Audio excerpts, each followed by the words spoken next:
Jai Hind everyone, this is Varsha Dubey. Welcome to you all in your social science class. Student, here I am again with a new video of chapter 3rd of Civics, Constitutional Design. And what we are going to discuss together, we'll discuss about the making of Indian Constitution. Our today's topic is making of Indian Constitution. Means we'll discuss about the process of making of Indian Constitution. आज के हम इस video में क्या discuss करेंगे, हमारे भारत देश का संविधान कैसे बना, उसका पूरा प्रोसेस कैसे था, क्या था, किस परिस्थितियों में बना, इसके बारे में आज हम डिस्कस करेंगे. Today we'll discuss that how does the Indian Constitution came into existence, how does it evolve, but before that we'll have to know about the background of it. किसी भी चीज़ की क्लियरिटी हमारे कॉन्सेप्ट की तब बनती है ना जब हम थोड़ा सा बैक जा करके उसको कोरिलेट करके उस समय की स्थितियों को परिस्थितियों को कोरिलेट करके पढ़ते हैं तो हमारा कॉन्सेप्ट ज़्यादा क्लियर होता है. ठीक है, तो उसी तरीके से भारत का संविधान हमारा कैसा बना, इसको समझने के लिए हम उस समय की स्थिति परिस्थिति क्या थी, देश की कंडीशन क्या थी, इसको अगर समझेंगे तो हमारा कॉन्सेप्ट बेहतर होगा, क्लियर होगा. ठीक है, so let's start. Indian Constitution was drawn up under very difficult circumstances. ठीक है, हमारे देश का संविधान जो बना वो बड़ी ही टफ परिस्थितियों में बना, बहुत सारे चैलेंजेस थे. It means when the constitution making process had been started, the condition, the situation of the country was very tough. कौन से challenges थे आप देखिए, मैंने यहाँ पॉइंट्स बना करके रखे हुए हैं. कौन कौन से challenges थे? The challenges like diverse group of population, partition on the basis of religious differences, and problem of integration of princely states. So we'll discuss one by one. Start with the first one, diverse group of population. Diverse यानी अलग अलग तरीके की, variety के अलग अलग. ठीक है, हम सब जानते हैं that India is having diversity on the basis of religion, caste, culture, language, etc. And to accommodate this together or to make a constitution which can be accepted by all is tough or challenging. हम सब ये जानते हैं अच्छे से कि हमारे देश में अलग अलग भाषा, सभ्यता, संस्कृति, जाति, धर्म के लोग रहते हैं, शुरू से ये रहा है. तो इतने बड़े देश में जहाँ इतना वेरिएशन है, ठीक है, अलग जाति, अलग भाषा, अलग धर्म के लोग हैं, तो उनको साथ लेकर उनको अकोमोडेट करके बैलेंस बनाकर एक ऐसा संविधान बनाना, ऐसे सेट्स ऑफ रूल्स रेगुलेशन बनाना जो कि सबके लिए एक्सेप्टेबल हो, किसी से कहीं किसी का कोई क्लैश ना हो, सबको इक्वल अपॉर्चुनिटी मिले, ये सब कुछ इतना आसान नहीं था. ठीक है, तो ये एक बहुत बड़ा चैलेंज था. ठीक है, कि डिवर्स ग्रुप ऑफ पॉपुलेशन यानी हमारी जो जनसंख्या थी उसमें अलग अलग बेसिस पे डिवर्स ग्रुप बने हुए थे, कहीं धर्म के आधार पर, कहीं जाति के आधार पर, कहीं भाषा के आधार पर, ट्रेडिशन, कस्टम, कल्चर, मतलब इतना वेरिएशन था. ठीक है, फिर सेकंड है partition on the basis of religious differences, यानी our country has been partitioned or we can say divided on the basis of religion.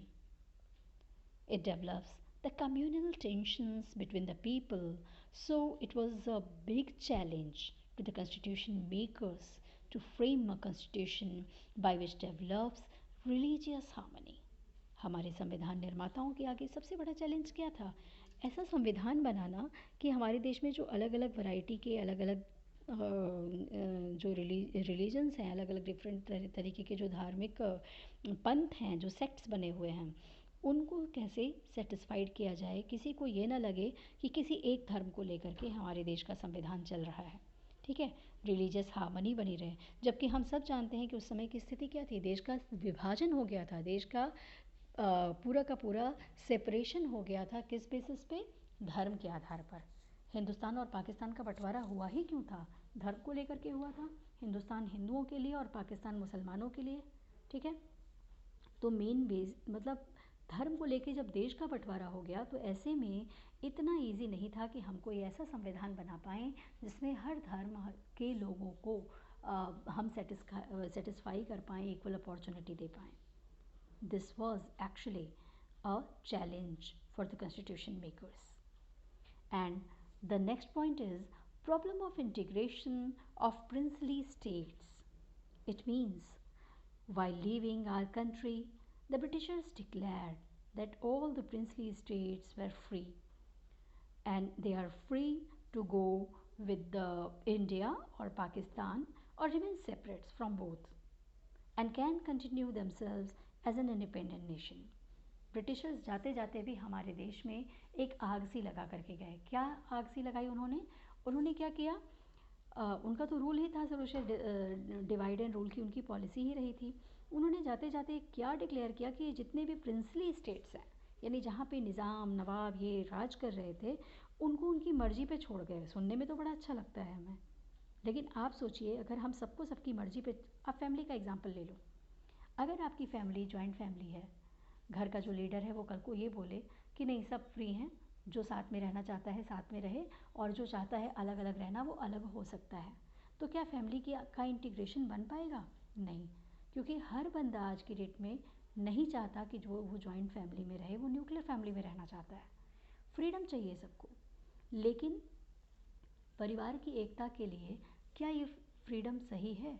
कल को हम एक साथ हैं, एक साथ स्टैंड कर रहे हैं, तो हम समाज में कहीं एक साथ खड़े हैं, एक दूसरे की दुख तकलीफ़ में साथ में हैं, हम एक दूसरे को कोऑपरेट कर पाएंगे.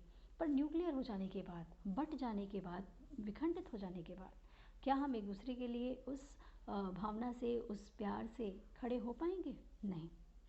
तो यही बात इन प्रिंसली स्टेट्स के साथ भी थी. ब्रिटिशर्स ने क्या आग लगाई? उन्होंने कहा that you are free whether you can be with India और पाकिस्तान और can remain separate from both and continue you as the independent nation. आप फ्री हैं, आपकी मर्जी, आप इंडिया में जाना चाहते हो इंडिया में जाओ, पाकिस्तान में जाना चाहते हो पाकिस्तान में जाओ, और या फिर खुद अपनी स्वतंत्रता को एंजॉय करो. This was a big challenge to us to integrate them. Imagine the condition with the example of Hyderabad. Hyderabad का एग्जाम्पल हमारे सामने है, ठीक है. अगर सरदार वल्लभ भाई पटेल ने वहाँ के निज़ाम को आज ना मिलाया होता, तो आप सोचिए ना पूरे देश में क्या स्थिति होती, पैच की तरह होता. इधर हैदराबाद अलग हो रहा होता, उधर कश्मीर, उधर मतलब बहुत सारे जो कोई भी निज़ाम जो था वो अपनी सत्ता को छोड़ने के लिए तैयार ही नहीं होता ना. तो ये कैसे पॉसिबल था कि हम भारत जो आज हम मैप देख रहे हैं, इतना बड़ा भारत, इतना विशाल, क्या वो हो पाता? नहीं हो पाता. कश्मीर की भी यही कंडीशन थी. कश्मीर के नवाब भी वो भारत के साथ नहीं आना चाहते थे. वो तो जब पाकिस्तानियों में ने कबायलियों ने हमला किया, तब उन्होंने लेटर लिख करके नेहरू जी से मदद मांगी. तो नेहरू जी ने उस समय शर्त रखी कि we'll ready to send our force to help you when you join us. जब आप हमें ज्वाइन करें और लिखित हमें दें कि आप हमारे हमें एग्री करते हैं, हमें इंडिया को ज्वाइन कर रहे हैं, ठीक है. तो ये सारी चीज़ें इतनी आसान नहीं थी. Now the path of constitution. संविधान का जो के रास्ते में क्या क्या और चीज़ें आई, कैसे बना, कहाँ से इंस्पिरेशन मिली, अब हम इसको डिस्कस करते हैं. we see that while framing the constitution we have faced so many challenges, and now we'll discuss that how did we make the constitution. हमने देखा ना कितने सारे challenges आए. अब हम ये देखेंगे कि संविधान बना कैसे, from where we have taken the experiences. हमें ये आइडिया कहाँ से मिला, कहाँ से हमने कौन सी चीज़ें सीखी, कौन सा एक्सपीरियंस लेकर के अपने देश का इतना बड़ा संविधान बनाया. तो सबसे पहले आता है advantage over South Africa, developed consensus during freedom struggle. मतलब if you talk about South Africa, अगर हम साउथ अफ्रीका की बात करते हैं, that have the discrimination of black and white but abolish that and make a constitution which can be acceptable by both. अगर हम discrimination की बात करें तो साउथ अफ्रीका का ताज़ा एग्जाम्पल हमारे सामने था, ठीक है. वहाँ पे भी ब्लैक और वाइट का डिस्क्रिमिनेशन था, वेरिएशन था, लेकिन उन्होंने क्या किया, उसको ख़त्म किया कितनी समझदारी से, और एक ऐसा संविधान वो लेकर के आए जो दुनिया के लिए एक एग्जाम्पल बना. और ब्लैक और वाइट दोनों ने मिलकर बनाया और एक दोनों के लिए वो एक्सेप्टेबल था. But India has experience of this country how to deal with the differences. Bharat के लिए क्या था? भारत के लिए साउथ अफ्रीका एक एक्सपीरियंस, एक अनुभव देने वाला उदाहरण बन गया कि किस तरीके से हम अपने डिफरेंसेस को, अपनी डिवर्सिटी को फाइट करके उसको कैसे उसके साथ हम डील कर सकते हैं. While we were struggling for the freedom, we not only fight for struggle, we unite ourselves and developed consensus. Means we started to think, how will we deal with these diversities and what kind of constitution will we make that can be acceptable by all. जब हम अपने देश को आज़ाद कराने के लिए लड़ रहे थे, उसी समय कहीं ना कहीं हमारे भारत के जो नेशनलिस्ट थे, जो नेता थे, उनके मन में ये भी चल रहा था कि जब आज़ाद हम हो जाएंगे तो हम अपने देश को कैसे डील करेंगे, कैसे इन डाइवर्सिटी को झेलते हुए एक ऐसा संविधान बना पाएंगे जो सबके लिए एक्सेप्टेबल होगा. ठीक है. फिर है इन 1928 Motilal Nehru drafted constitution. 1931 Karachi session Indian Constitution. Means Motilal Nehru drafted a constitution in 1928 and Karachi session of 1931 both has given an idea to us that what kind of constitution we'll have in future. अभी देश आज़ाद तो नहीं हुआ था, लेकिन कहीं ना कहीं एक फ्रेमवर्क बनाना मोतीलाल नेहरू जी ने या और बाकी नेताओं ने शुरू कर दिया था, है ना. आगे के लिए वो आइडिया बनाने लग गए थे कि हमारे देश का संविधान कैसा होगा. कराची सेशन में भी हुआ था और मतलब इन्होंने इसके पहले ही 28 में मोतीलाल नेहरू ने भी एक ड्राफ्ट बना लिया था. ठीक है. We have decided a broad outline for our future constitution and which prepare our mindset for that. हमने अपने फ्यूचर में हमारा कॉन्स्टिट्यूशन कैसा होगा उसके लिए एक कहीं ना कहीं माइंडसेट बना करके रख लिया था. ठीक है. फिर है next familiarity with political institutions. Provincial legislature election 1937 GOI act 1935. इसको हम ऐसे समझते हैं that as we know that some of our leaders had already worked with the Britishers in their political institutions. हमारे बहुत सारे नेता थे जो ब्रिटिशर्स के साथ उनकी संस्थाओं में, उनके ऑफिस में उनके साथ एडमिनिस्ट्रेटिव वर्क कर चुके थे. राजा राम मोहन रॉय से लेकर के बहुत सारे नेता थे जो अंग्रेज़ों के साथ काम कर चुके थे.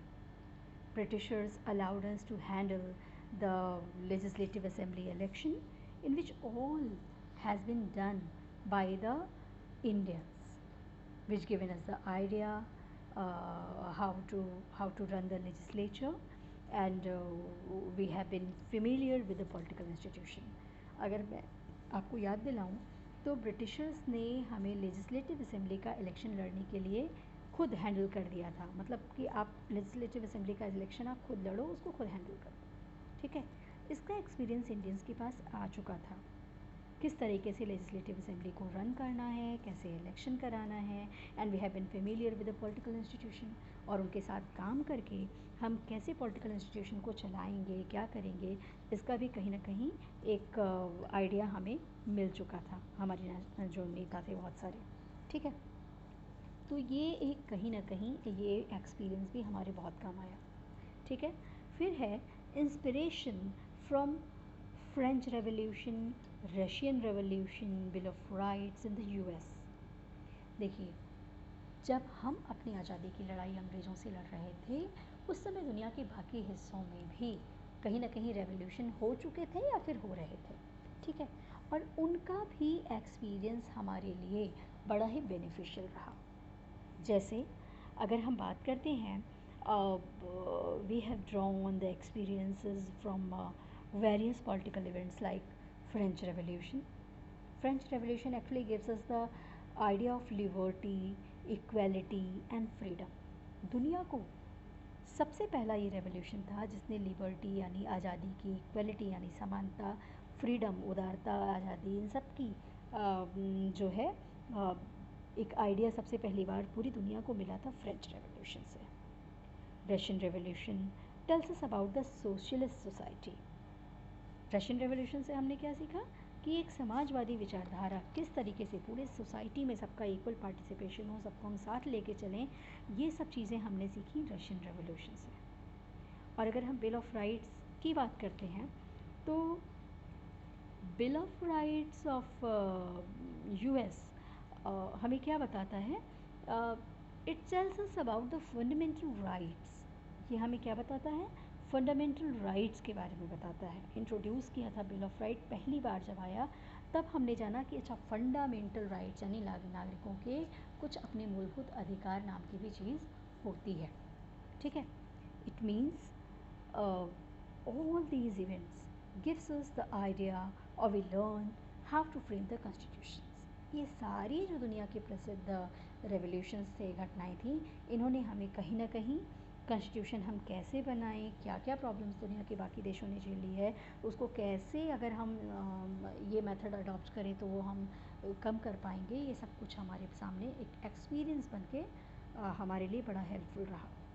ठीक है, तो स्टूडेंट हम कह सकते हैं that in this way we have discussed about the path of constitution. Path of constitution यानी संविधान कैसे बना। ठीक है, ये सारी चीज़ें हमारी क्लियर हैं। ठीक है, हमारा कॉन्स्टिट्यूशन का पूरा प्रोसेस क्या था। And in next video will discuss about the constitution assembly. Constituent assembly के बारे में हम अगले वीडियो में पढ़ेंगे। ये भी पढ़ेंगे कि ये होती क्या है।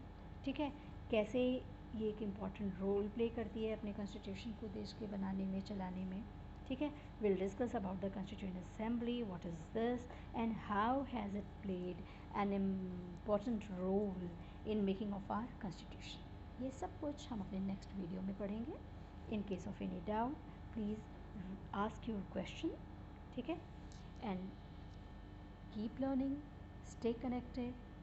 Please like, share and subscribe my channel and also click on the bell icon to get the notification of my upcoming videos.